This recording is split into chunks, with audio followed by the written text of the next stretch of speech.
So Gary is a resident in North Sydney. His building has installed an Allume Solshare system. Thanks, Gary, for joining us tonight. Much appreciated. All right. Well, we've been running a Solarsharing for 6 months now, I suppose. It went in December last year, and all of the unit holders are receiving solar on a daily basis. The issues that we faced, and I think everybody will face, is first of all trying to get all the unit holders on the same page. It's very difficult because we unfortunately don't have sufficient common areas to use solar for common areas. I mean, our common areas are essentially only illuminated at night, and there's not very many of them. So it would have just been a waste of time. So we went for providing solar to every unit.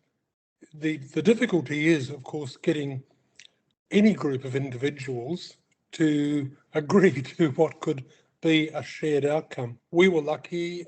We used the North Sydney Council and what was the name of the people we had? I've got it's part of the WATPAC. Yeah, what block? It's part of the Futureproofing apartment program. That's right. Yeah. They were terrific. I mean, they gave a very detailed review of our building. They went through not only solar, but we talked about heat pumps. We assessed the common area and ticked that off. Now, one of the problems that we had here is that our building, in fact, has a curved roof. We were able to get some Sunman panels eventually, which are terrific. They follow the contour of the roof. They're unobtrusive. In fact, neighbours on either side have complimented us on the appearance of the solar because it improves, if anything, the roof line. It looks great. So the downside, the Sunman panels aren't quite as powerful as some of the flat panels you can get nowadays, but they're sufficient. We have quite a large roof. We were able to put a 14 kilowatt system in, serving all 5 apartments, and that, of course, runs through the Solshare. The issues that we had, we took the view that even though you can force solar to a degree with a relatively low vote of owners, we took the view that we wanted every owner to sign up for this. So we worked quite hard at it. And the approach we took was that we will treat solar as infrastructure. In other words, we will deliver a solar accessibility to each and every apartment. How you tend to use it is over to you. Some unit holders are toying with the idea of putting in batteries or a battery. Some unit holders are changing their behaviour so that they can use solar during the day. Obviously, in some apartments, people are going to work during the day, and their principal energy demand is at night.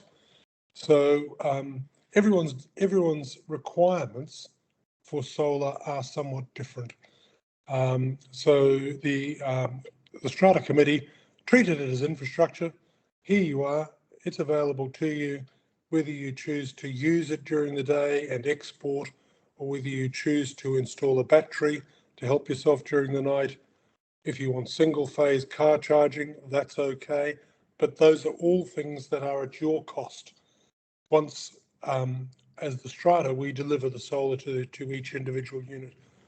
We treated all units as being the same size. There's not much difference. There are some 4-bedroom units, some 3-bedroom units, and a couple of 2-bedroom units, but there's very little difference. So everybody receives an equal share of solar. Because of the shape of the roof and the Sunman panels that we used, we had a limited number of installers.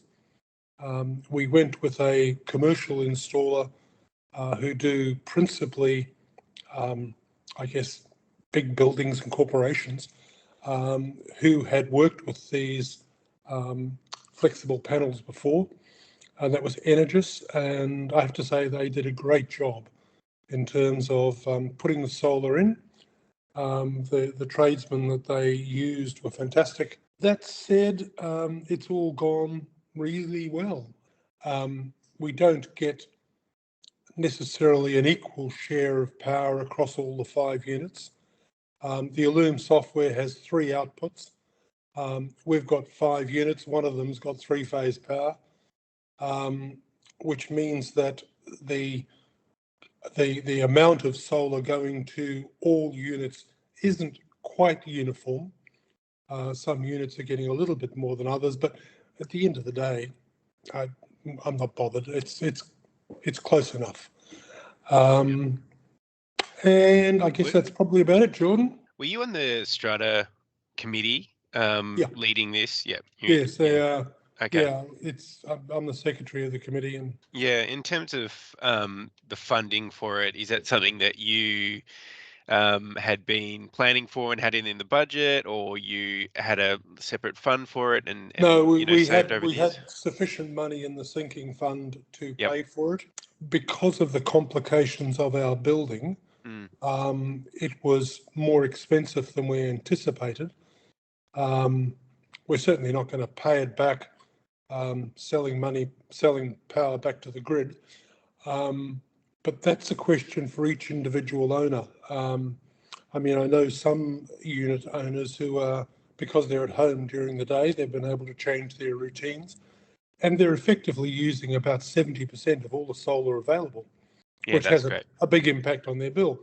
I know one of the unit holders, because they are a single person, because they are sometimes away, are only using about 30% of their solar. So they're actively looking for ways that they can better use their solar. They're looking at perhaps putting in a heat pump. They're toying with the ideas of batteries. So yeah, it's a mixed bag, but it's an individual unit holder's decision, really, as to what they do, and everyone's approaching it a little bit differently. Great. Well, thanks for taking the time to explain that. Did your strata levies go up after you installed the system, or have you? No. No. No, Okay. not at all. Everybody has a reduced electricity bill. We were fortunate that we had enough in our capital works fund to be able to just pay for it. It worked out at between $9,000 and $10,000 a unit, but that was fine because the money had been put aside anyway. So, as I say, it's a little bit more expensive than we would have otherwise have wished, but that's because of the complexity of the building.